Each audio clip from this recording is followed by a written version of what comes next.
Here I'm going to demonstrate the torsion test post anesthesia. As I do the squeeze test, you can see there's a plantar flexion in the normal limb. That means the Tendon-Achilles is intact. As I go to the next opposite limb, I do the squeeze test again. You see there's a deficiency in the plantar flexion, which indicates that the Tendon-Achilles is ruptured.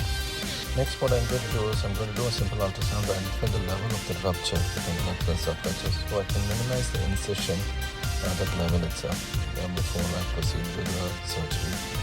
So as I'm doing the ultrasound now, I'm just looking at it very keenly on the screen. As I go up and then go a little distantly, there we can see the rupture.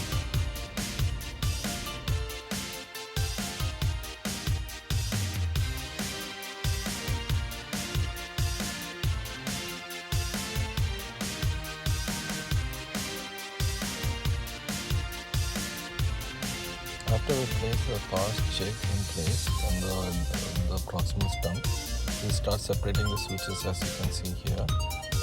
So first the sutures are passed through and then separated, and then we pass it through the distal stump and then make sure a proper fold is there as you can see here.